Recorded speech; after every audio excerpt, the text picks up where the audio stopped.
Hey guys, it's Karen, and I thought I'd come and do a bit of a health update for you. Talk about this book, which I feel like if you have any kind of chronic pain, doesn't have to be migraine. This doesn't actually really talk about migraine very much.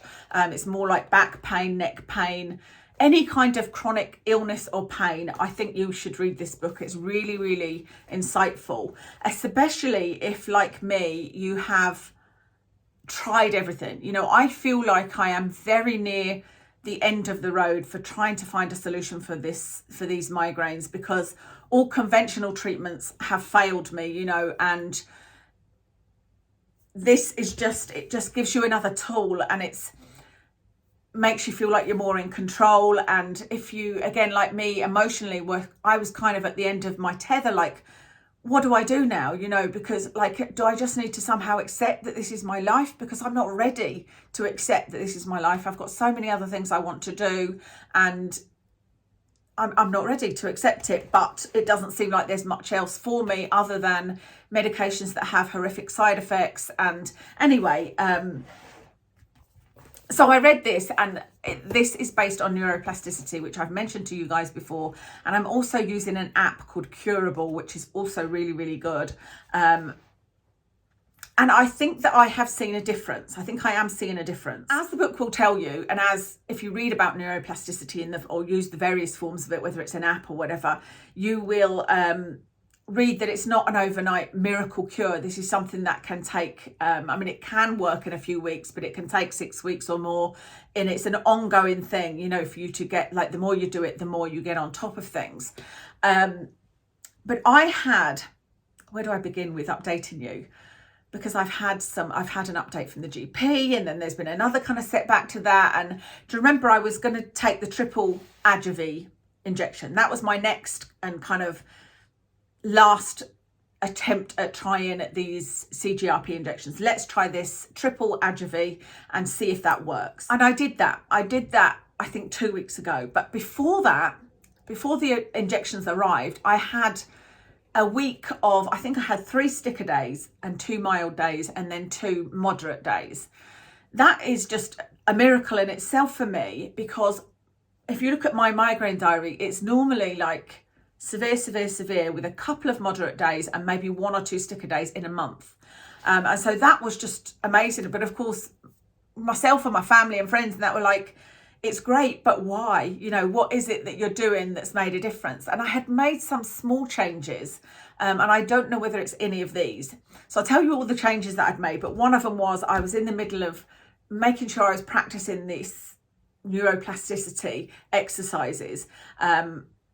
So let me tell you the things I'd changed. Actually, before I tell you what I had tried, what I should tell you as well is that it hasn't stayed like that. That was a couple of weeks ago. And since then I've got quite a few in the severe column, but I've got more in the moderate column and more mild, not sticker days, but more mild. And even on the severe days, it's difficult to know what to tick sometimes, because a severe day could either be just a couple of hours of severe pain, or it could be a whole day of severe pain. But even on the severe days, it's not lasting as long. I'm having a few hours each day. Even on the non-tramadol days, I'm having a few hours before it, you know, it's not like as soon as I get up. It seems to be I get a few hours before it kicks in, and I feel better again in the evening. It's kind of like I'm going back to what I used to be, you know, when this started creeping further and further in. I used to have like a few hours in the morning, a few hours in the evenings. I used to get Mondays, they were okay, weekends were okay. And then slowly but surely, all of that eroded until it was 24/7. Now, like I said, it almost seems to be going backwards a little bit. On the tramadol days, if I take a tramadol, I'm not taking it until sort of 9, half 9, because I'm okay till then. I get up about 6:30. And then I'm okay for the rest of the day, which, do you remember I said to you, I was at the point where the tramadol wasn't always working, and even when it did work, it would take ages to kick in, and it would only work for like an hour or 2, and that's all I had, that couple of hours to try and cram everything in. I can tell not only by my diary and how I feel, but the fact that I've been to the shops more, and that's a miracle. Like when we've needed something, I'll say to Kevin, right, I'm just popping to Asda. And I used to have to either ask Kev to go, or I'd have to wait and go like once a week when I'd taken my tramadol and it kicked in, you know what I mean? So yeah, there has been changes. And like I said, it's not a miracle. I'm still having migraines daily, but I feel like I'm more in control of it. So the things that I was trying when I had this wonderful week, that was before the Adjuvant injections, I had been taking more supplements, and I had started that a few days before that week. I had started with alpha lipoic acid. I had been taking a higher dose of vitamin B6. Pretty sure it's B6. I'll link what I've been taking below. B6, alpha lipoic acid, Ginko biloba, and ginger. I had added those 4 into my kind of regime, if you like, because I had read on, is it Migraines Strong that I read, and you get alerts, and it was saying that, pointing to the studies about ginger, B6 and Ginko biloba kind of aborting migraines, and that some of them found them as good as taking a triptan. Well, triptans don't actually work for me, so I was quite happy to try some supplements. So I've been taking those. I had increased my amitriptyline. So I'm on amitriptyline. A few of you have mentioned nortriptyline, which I know is kind of a nicer drug than amitriptyline, but I've been on amitriptyline for probably 20 years now. I had it initially for bladder issues, but it's also for nerve pain, and it is given for migraines. So I had increased my amitriptyline from 40 milligrams to 50 milligrams. I had done that, nothing to do with my migraine. Actually, I had done that because I was struggling to sleep. And do you remember they wouldn't give me HRT?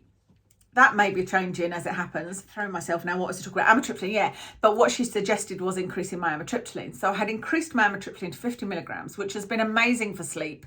And it could be that because that is, you know, like I said, amitriptyline is given for migraines, but generally at a lower dose. So I'd increased my migraines, amitriptyline, been taking those supplements. I had been using an ice cap. I'll put a picture of it in, but it is amazing. If you get migraines or headaches or anything like any kind of head pain, you need one of these. Or even for the many conditions that they say cold water swimming is good for. This is something that you freeze it, but it's sort of pliable silicone and fits on your head. It's so comfortable. I feel immediate relief when I use it. You know how I used to put like peppermint on my head? I'll tend to reach for this now. It takes a minute to get used to, but I'd much rather do that than I would cold water swimming. But I had started using that cap daily because I want to use it daily for 15 minutes to try and get, you know, mimic the effects of cold water swimming. And it's also another thing that if you know anything about the vagus nerve, which is thought to be responsible for migraines, then this is something that stimulates the vagus nerve, is ice on your head, basically. So I've been using that cap.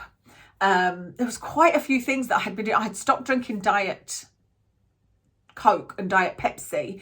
Specifically, they have aspartame in it. I'd ruled out aspartame. I have removed that from my diet except for in Diet Pepsi because I love Diet Pepsi. I'd only have like 1, maximum 2 a day in the evening, but I just thought, let me just try and completely cut out aspartame and see if that does make a difference.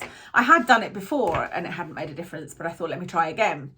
I mostly use erythritol now, like in my coffee, I have a spoonful of erythritol. I had downloaded the Curable app and I was doing that daily. So you choose whether to, you can either do meditation, education, brain training, or a writing exercise. And so I was trying to do sort of one of those and vary them every day. And it's really good. So this is the neuroplasticity that I'm talking about because it's basically about rewiring your brain to interpret the pain differently. So it's completely coming from a different point of view than anything I've ever heard before. You know, it's not, they can't target the cause of migraine really because it's not, there's a lot of guesses out there, but it's not known what causes migraines. But when you read about neuroplasticity, you realise that most people that get migraines, and I found this on the Facebook groups I'm on, it came on during a stressful time. And so I was looking at when did it come on, and it came on, let's just say it was a stressful time. I could spend hours talking about that. But yeah, it's a different approach. It's acknowledging that the pain is there. It's not saying that you're making it up. You know, it's not like one of those, you're thinking yourself sick. It's not that at all. It's saying this is a very real pain, but you can refire your nerves, teach them to connect in a different way, and sort of challenge them with the same area of your brain and say, well, instead of focusing on the pain, let's focus on this. And it's sort of like it's a retraining of your brain. It's difficult to explain, but that's why I love this book that I'm going to tell you about. So I was doing that via the Curable app. I was reading a book. I wasn't reading this one. This is the one I've read since then, which is much better. I was reading a book about it. I was doing the neuroplasticity. I was also doing vagus nerve exercises in the eye movements. So this is something I would recommend you try, because I really do think this is helping with the dizziness, actually. So the vagus nerve is somewhere around here and is thought to be responsible for so many things, but not only migraine is one of the things, but also anxiety. And if you can stimulate your vagus nerve, and weirdly you're stimulating something but it calms you. And one of the exercises is you have to put your hands behind your head like this. It says you can eventually doing it sitting up, but I've been doing it lying down and finding it more effective that way. So I've been lying down on my foam roller, which is also really good for neck pain, by the way. So I've been lying on that. There needs to be something pressing onto the base of your neck. And then all you do is look right. It says for up to a minute. You basically just lie there and look right, like that. That's all you do until you either swallow, sigh, or yawn. I end up yawning, but sometimes it can take a long time for me. It can take like more than a minute, and I'll have to leave it because the actual looking right is becoming a bit uncomfortable, you know, on your eyes. And other times I'll yawn within like 10 seconds, and then you look left and do the same thing. And that's it. I mean, it's such a simple exercise, but I've been doing that as well. And I really do feel like that is having a big effect. And the neurologist that I saw, he did say to me, because he was talking about cold water swimming, and he said, you know, that stimulates the vagus nerve. And he said, that's the nerve that's responsible for the migraines. That's what we're trying to do. And so, yeah, I do think it's worth trying those eye exercises. So that's something else I was doing. Is that everything? You can see there was quite a few things I've been doing. So I don't know exactly which one of those was working. Part of me thinks it's the amitriptyline, but I have been on 50 milligrams of amitriptyline before, and in fact, I've been on 60 milligrams. I've been on more than I'm on now, and it didn't work for my migraines. But when I think about it, that was before they became this intense. You know, they've been sort of daily for about 3 years, or 24/7 since my dad died, to be honest, which was another, you know, thing that was like, okay, that was a stressor that could well have caused it. Then I was convinced that it was the eye exercises. Then I thought maybe it was the supplements. The only way really for me to find out would be to stop everything and just introduce one thing and try that, you know. But everything that I'm doing currently is having some effect. But like I said, it's not like a miracle cure. So I'm not really very keen to stop anything. So I'm just going to continue with it all for now, and see how I get on and see if I have any more improvement. So I took the triple Adjuvie, like I said, a couple of weeks ago. Actually, the first week after that, I had a lot of severe days. And so I don't know what that means. I don't think the Adjuvie is working for me. I feel like I kind of already knew that. We knew that. The neurologist wasn't optimistic about it, but he recommended me doing the triple injection, because he said a lot of migraineurs, as we're called, like to say, I gave that its full shot. You know, I'm not going to look back and go, I wonder if I'd have taken the triple shot, would it have worked? I will try Emgality, but who knows, maybe by the time I get to seeing him again in March, we won't need it. Overall, I'm feeling much more positive, and I think that's because, like I said, I'm back to having a few hours where I can do things, even if for the majority of the day I have a migraine. So was it not yesterday, the day before was a non-tramadol day, and I had a few hours in the morning, I had a few hours in the evening, and actually for the majority of the day it wasn't so severe that I couldn't do things. I was dragging myself around and I was in pain, but I could still do things. I could still get things done. And that for me and for my mental health is really, really helpful. You guys that are dealing with chronic pain will know that if you get nothing done, I mean, I suppose it depends on your personality, but me personally, if I get nothing at all done, I just feel kind of defeated, you know. If I can say that I've achieved something, even if it's having a shower and taking Watson for a 5-minute walk, you know, it's really a big thing. So that's where I'm at. Let me quickly give you an update on the HRT, because that's kind of funny, not funny. So if the Adjuvant didn't work, the next thing from the kind of medical community, if you like, was I was going to be offered valproate, which is a drug, or pizotofen, which is also a drug. Both not very nice side effects, not for everybody, but for a lot of people, not very nice side effects. The valproate I was only going to be offered if I was definitely postmenopausal. And so that's not going to be till March, and that's going to be in that kind of window where you have to have the washout from one CGRP injection to the next. But the other thing was I went to the GP about my heart rate and blood pressure and whatnot. I have to fill in all these sheets and do a week's worth of blood pressure here and there. And I went to see this lovely lady, and I had spoken to her before about HRT, and she wasn't in agreement with the other female doctor that I had seen, who said that you can't get it, you can't ever get HRT again. And so I had asked, that's why I was talking to this woman. I'd asked if I could be referred to a specialist, because I thought, you know what, let me see a specialist and see if I can address the hormone imbalance and see if there is a way that may be able to help my migraines. I don't know, because, you know, it's not like when I was on the HRT patches, it helped my migraines, it made them worse. So I don't know, but I wanted to open up some avenues for myself. Anyway, she has said to me, she'd asked how long it is since I'd had a period, and I said April. This is a couple of weeks ago.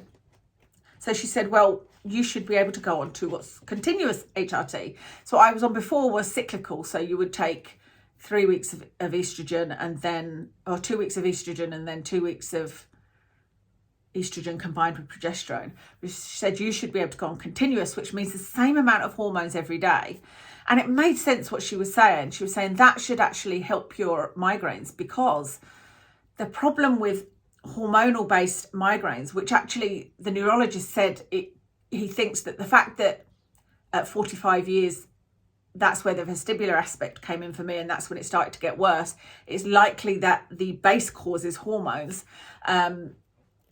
She said on the continuous HRT, you get the same amount of hormones every day, whereas on the cyclical one, it's up and down. And so that is worth a try. But she didn't want to be 100% recommending of it until she had spoken to a specialist. So she has written to a specialist and is waiting for an answer. In the meantime, I got a blowing period along with period cramp and heavy bleeding, and I was just like, oh, for goodness sake. So that means that even if she does come back and say that she was right, you can take continuous HRT. That's only if you're postmenopausal. You have to have gone at least 6 months without a period, which I was at the time, and now I'm not. So I'm okay with that, because the fact that I may be able to take HRT in the future is really encouraging to me. The fact that she's going to ask for this expert opinion is good for me. You know, I'm interested in the result of that. And when there's hope, that's helpful anyway, you know. Oh my God, this is a long rambly video, isn't it? So anyway, that's something that can happen in the future. But I can't take valproate because the neurologist isn't happy giving it to women unless they're postmenopausal, which actually is something to do with getting pregnant. And I was saying to him, I promise you I can't get pregnant. Like, no. And he was just like, yeah, but he's not happy prescribing it to postmenopausal, to women other than postmenopausal women. So that's where I'm at with everything. Like I said, quite a few updates there, things that have changed. Things change, you know, so quickly. And I think that's something that I really want you to remember if you are struggling with chronic illness and chronic pain, is that you may wake up tomorrow and have a good day. And it may not seem possible if every day is severe. And I had got to the point where, and I could see that I was at this point, but, you know, like my friend would say, what are you up to at the weekend, or what are you doing next week? And my answer was always probably nothing, because I will probably have a headache.